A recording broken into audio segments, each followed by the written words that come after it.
Comment Kylian Mbappé en est arrivé là? En 2017, il se révèle à l'Europe entière. En 2018, il gagne la Coupe du Monde et le monde entier est séduit. Ça a commencé avec l'AS Monaco, où il te fait des matchs incroyables contre Manchester City, contre l'Atlético Madrid, contre le Borussia Dortmund. Monaco va en demi-finale de Ligue des Champions. Le mec te met des buts contre la Juventus, meilleure défense d'Europe. Il te met des doublés contre Dortmund, des doublés contre Manchester City. Il te fait des prestations incroyables. Il signe au Paris Saint-Germain pour 180 millions d'euros à 18 ans. Deuxième transfert le plus cher de l'histoire. Et tu te dis, ce gars-là va tout exploser. C'est sûr et certain que 10 ans plus tard, il aura au moins 4 ou 5 ballons d'or minimum. Très clairement, avec Monaco, révélation. Avec le Paris Saint-Germain, ça commence tout doucement. Mais avec la Coupe du Monde 2018 qu'il gagne, où il marque en finale, où il est exceptionnel contre l'Argentine de Léo Messi, tu te dis, ce gars-là va tout casser. Il va mettre aux oubliettes Cristiano Ronaldo, Lionel Messi, Neymar Junior et compagnie. Et à l'arrivée, presque 10 ans plus tard, on est arrivé peut-être à la fin de Mbappé. Comment en est-on arrivé là? Un joueur humble, gentil, intelligent, concerné, qui fait la morale à Neymar Junior, à Lionel Messi. Il faut bien boire, il faut bien manger, il faut bien dormir. Il écarte un petit peu tous ces mauvaises choses au Paris Saint-Germain. Quand Neymar, Messi, Verratti et compagnie ne sont pas au niveau, ce gars-là, tu te dis, tu peux compter sur lui. C'est un meneur d'hommes. À lui seul, il peut changer un match. Et à l'arrivée, il arrive cette Coupe du Monde 2022, où il est quand même assez étincelant pendant cette Coupe du Monde. Certes, contre l'Argentine, tout le monde va me dire, les 80 premières minutes, il est fantomatique, il est inexistant. Mais à l'arrivée, il te met quand même un triplé en Coupe du Monde contre l'Argentine de Léo Messi. Et j'ai l'impression que c'est à partir de cette finale perdue que Kylian Mbappé et surtout son entourage néfaste a commencé à délirer. On va pas reparler sur l'histoire du Paris Saint-Germain, je pars pas, je prolonge pas, et nanani et nanana. Mais comment on en est arrivé là? Comment Mbappé maintenant est devenu un problème dans une équipe et plus une solution, alors qu'avant c'était la solution et pas le problème? On a des preuves, on a des arguments très convaincants. Il est resté 7 ans au Paris Saint-Germain. Avec lui, le Paris Saint-Germain ne remporte pas la Ligue des Champions. Le PSG en a marre de ses caprices. Le PSG, quand même, lui a donné le plus gros salaire de l'histoire du football. 72 millions d'euros par an. Le PSG lui a tout donné. Le PSG a tout fait pour le prolonger. Il a fait rentrer son petit frère dans l'équipe professionnelle. Tout le monde adorait Mbappé. C'était le prince du parc. Le prince, le roi de Paris. Et le mec, il est arrivé en héros et il est reparti en catastrophe. Plus personne ne peut le blairer au Paris Saint-Germain, surtout depuis l'arrivée de Luis Enrique. Et l'année où Mbappé quitte le Paris Saint-Germain remporte la Ligue des Champions. Alors que tout le monde était inquiet quand Mbappé quitte le PSG pour aller au Real et Enrique. Et plusieurs spécialistes disent que finalement, Paris sera meilleur sans Mbappé. Personne ne les croit réellement. Personne ne croit Luis Enrique. Et ce qui s'est passé, c'est passé. Même pas un an après son départ, le PSG remporte la Ligue des Champions sans Mbappé. Et surtout sans Neymar, Messi, Verratti, Ramos, Icardi et compagnie. Alors que c'était eux, normalement, qui devaient faire passer un cap et remporter la Ligue des Champions. Tout le monde s'est révélé et tout le monde était très très très satisfait du départ de Mbappé. Donc, Mbappé au PSG, 0 Ligue des Champions. L'année où Mbappé quitte le Paris Saint-Germain, le Paris Saint-Germain remporte la Ligue des Champions et est peut-être en route vers un back-to-back sans Mbappé. Avant que Mbappé signe au Real Madrid, le Real Madrid gagne Ligue des Champions sur Ligue des Champions, Liga Espagnole sur Liga Espagnole, Coupe d'Espagne sur Coupe d'Espagne, Super Coupe d'Espagne sur Super Coupe d'Espagne, Coupe du Monde des clubs sur Coupe du Monde des clubs, Coupe intercontinentale sur Coupe intercontinentale. Mbappé arrive au Real. Le Real ne gagne plus rien. Ni Ligue des Champions, ni finale de Ligue des Champions, ni demi-finale de Ligue des Champions. Ça enchaîne l'élimination en quart. Ça enchaîne les éliminations en Coupe d'Espagne. Deuxième 2 fois de Liga espagnole, 10 points ou 15 points derrière le Real Madrid. Même pas une petite Super Coupe d'Espagne. Rien. Le néant totale. Maison Blanche, ça s'est transformé en saison blanche avec Mbappé. Et du côté du Real Madrid, on en a vraiment marre. Parce qu'on avait une ossature incroyable. Beaucoup en interne, beaucoup chez les supporters, chez les médias espagnols, on dit que très clairement Mbappé est un caprice de Florentino Pérez. Faut pas oublier que Mbappé et son clan ont mis plusieurs vents à Pérez. Soi-disant, Pérez nous expliquait que le train ne passait qu'une fois au Real Madrid. Pour rappel, en 2017, au début, Mbappé donne sa priorité au Real et à l'arrivée, à un jour de la fin du mercato, Mbappé laisse en plan le Real pour signer au Paris Saint-Germain. Deuxième épisode, en 2021, Mbappé veut aller au Real, il n'y va pas. En 2022, il est libre de tout contrat. Il a enfin la possibilité de signer au Real Madrid et il met encore une fois un vent à Pérez pour signer au Paris Saint-Germain. Et un an plus tard encore, il veut quitter le Paris Saint-Germain. A-t-il vraiment aimé le Paris Saint-Germain? Je ne sais pas, mais c'est pas réellement la question. Et à l'arrivée, c'est sûr que depuis qu'il est parti, il n'y a plus de polémique au Paris Saint-Germain. Il n'y a plus de mauvaises histoires.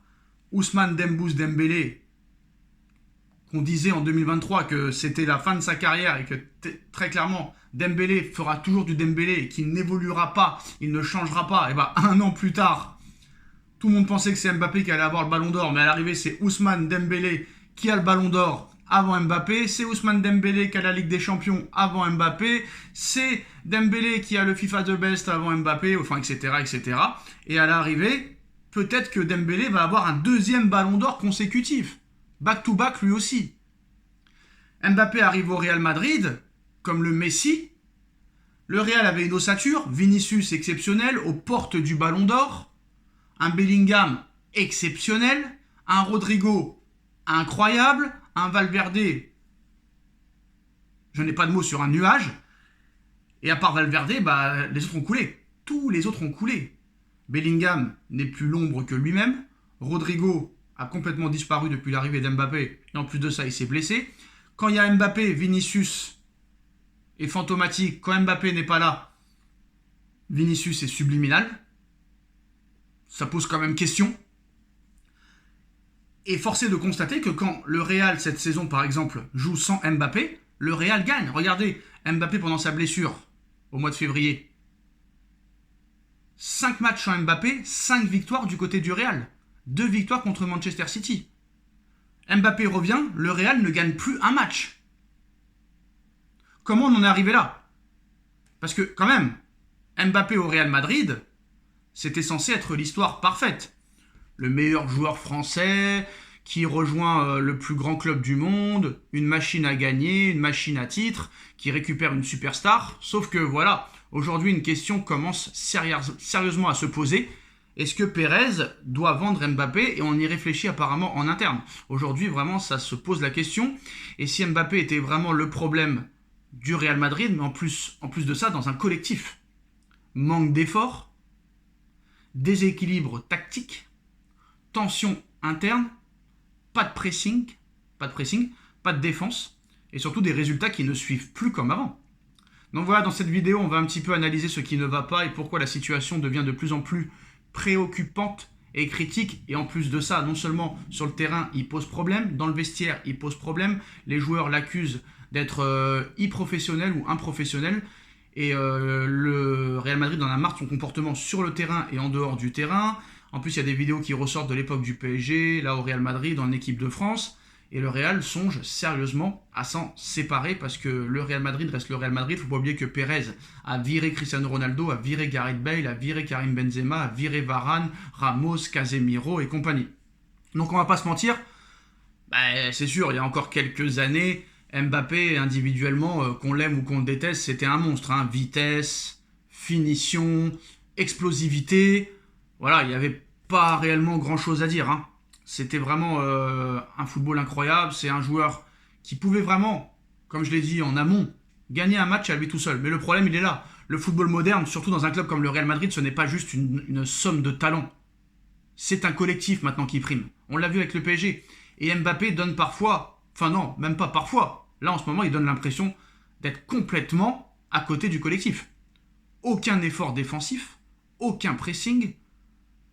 Le mec très individualiste, beaucoup de liberté, l'équipe doit compenser pour lui à chaque fois. C'est un problème. Et à ce niveau-là, ça pardonne pas. Voilà, il y a un déséquilibre dans l'équipe du Real Madrid, comme il y avait au Paris Saint-Germain. Le Real Madrid, avant, c'était une machine à victoire, à titre. Chaque joueur savait quoi faire. Tout le monde travaillait pour tout le monde. Mais depuis l'arrivée de Mbappé, certains observateurs, et moi-même, pointent très clairement un énorme changement. L'équilibre est différent. Quand tu as un joueur qui ne défend pas autant qu'il devrait défendre, ça oblige les autres à faire plus et ça fatigue. Et surtout, ça change la dynamique. Des joueurs qui étaient ultra performants avant semblent aujourd'hui beaucoup moins impactants. Alors pourquoi ?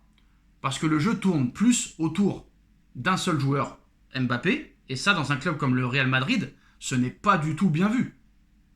Là, il y a vraiment un problème de statut. C'est un autre point important, le statut. Très clairement, Mbappé arrive avec une image de superstar mondiale, normale, je ne sais pas. Quand il arrive au Real, il a 0 ballon d'or, 0 Ligue des Champions, 0 euro, 0 but marqué dans un euro. Et un an plus tard, même 2 ans plus tard, parce que ça fait quand même 2 ans qu'il est au Real Madrid, il a toujours 0 Liga, 0 Coupe d'Espagne, 0 Super Coupe d'Espagne, 0 Ligue des Champions, 0 Ballon d'Or, 0 Euro, 0 FIFA The Best, 0 but marqué dans un Euro, 0 Coupe du Monde des clubs, 0 Coupe intercontinentale, j'en passe, et des meilleurs. Et certains ont l'impression qu'il veut faire le patron, que ce soit dans le vestiaire ou chez les dirigeants et les supporters. Sauf qu'il arrive dans un vestiaire rempli de leaders, il rejoint une équipe qui gagnait déjà tout, donc forcément ça peut créer des tensions invisibles. Pas forcément des clashs au début, mais les clashs sont arrivés. Apparemment, ça se passe très très mal avec Bellingham, qui est le seul apparemment dans le vestiaire à avoir les cojones de lui dire que vraiment t'es catastrophique.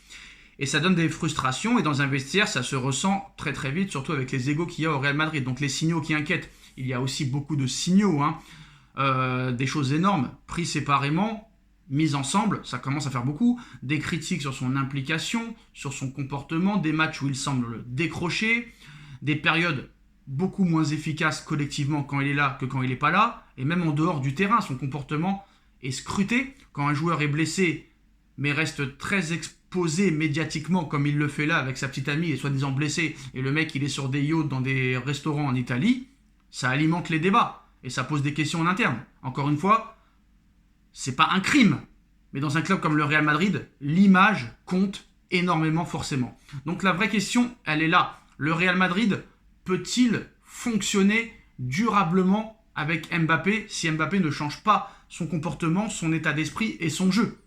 Parce que le club a une culture claire depuis des décennies. Le collectif avant tout. L'exigence normale, maximale, et zéro tolérance pour le comportement ou pour les déséquilibres. Alors forcément, certains commencent à se demander est-ce que Mbappé est vraiment compatible avec ce système Real Madrid ? Et même si ça paraît impensable, ça paraissait encore impensable il y a quelques mois, mais une question existe en coulisses chez les dirigeants. Est-ce que le Real devrait faire un choix et se séparer de Kylian Mbappé ? Alors, maintenant la question qu'on peut se poser, est-ce que Mbappé est vraiment encore un joueur exceptionnel ? Là, très clairement, le débat, il est clair. Il ne fait pas partie du top 5 mondial. Kvaratskhelia est devant. Ousmane Dembélé est devant. Olise est devant. Lamine Yamal est devant. Weiss est devant. Et beaucoup d'autres. Voilà, la vraie question, Harry Kane, la vraie question c'est, est-ce qu'un joueur, même aussi fort soit-il, peut encore affaiblir plus le collectif du Real ? Pourquoi Mbappé changerait du jour au lendemain ? Il ne changera pas. Et surtout, est-ce que le Real Madrid est prêt à s'adapter à lui ou l'inverse ? J'ai envie de te dire que non. Parce qu'au final, dans ce club, l'histoire l'a toujours montré, et Pérez l'a bien expliqué, personne n'est plus grand que le Real Madrid. Alors maintenant, on va essayer de faire l'objectif. Est-ce que Mbappé est vraiment le problème ou juste mal utilisé ? Parce qu'il y en a qui expliquent que pourquoi en équipe de France Deschamps arrive à le faire rentrer dans le collectif, mais que Xabi Alonso, Arbeloa, Luis Enrique, Pochettino, Galtier, Thomas Tuchel n'ont pas réussi. Moi, je suis de l'avis quand même de dire que c'est le problème. Le problème vient d'Mbappé. Voilà, j'ai pas peur de le dire. Alors maintenant, est-ce qu'il faut le coach adéquat pour pouvoir le ramener dans le droit chemin ? Du côté du Real, on cherche un nouveau coach. Et apparemment, la shortlist, c'est José Mourinho, qui pour moi n'est pas une bonne idée. Jürgen Klopp, qui peut être une bonne idée, sachant que Mbappé disait il y a quelques temps qu'il l'appréciait énormément. Et surtout, un troisième larron, Didier Deschamps, qui sera dans sa dernière Coupe du Monde avec l'équipe de France, et qui a vraiment été, on va dire, le seul à avoir réussi à faire sublimer Mbappé et gagner des titres. Alors après, est-ce que Mbappé, c'est seulement Mister Coupe du Monde et ça s'arrête là? La réponse, elle sera claire cet été. En plus, là, il y a des problèmes de blessures. On ne sait même pas si Mbappé fera la Coupe du Monde. On ne sait même pas dans quel état il va arriver à la Coupe du Monde parce que là, il est blessé jusqu'au 15 mai. Ça fait déjà 2 semaines qu'il est forfait. Si tu rajoutes encore 2 semaines, ça fera 1 mois. Ça risque d'être très très compliqué et problématique pour l'équipe de France. Moi, je pense que ce serait un mal pour un bien de ne pas sélectionner Mbappé en équipe de France, sachant que Olysée marche sur l'eau, Dembélé marche sur l'eau, Doué, Barcola et compagnie marchent sur l'eau, et il y en a d'autres aussi qui marchent sur l'eau, donc Ryan Cherki qui marche sur l'eau, donc voilà. Deschamps, après, est-ce qu'il aura les cojones de ne pas prendre Mbappé? Je pense pas. Mais en tout cas, oui, pour moi, Mbappé est un réel problème au Real Madrid. Il était un problème au PSG. Depuis que le PSG ne l'a plus, le PSG va super bien. Le Real Madrid allait super bien avant qu'Mbappé arrive. Une fois qu'Mbappé arrive, le Real est malade. Ça ne peut pas être seulement un hasard. Dites-moi en commentaire ce que vous en pensez et à très vite pour une nouvelle vidéo. Tchuss.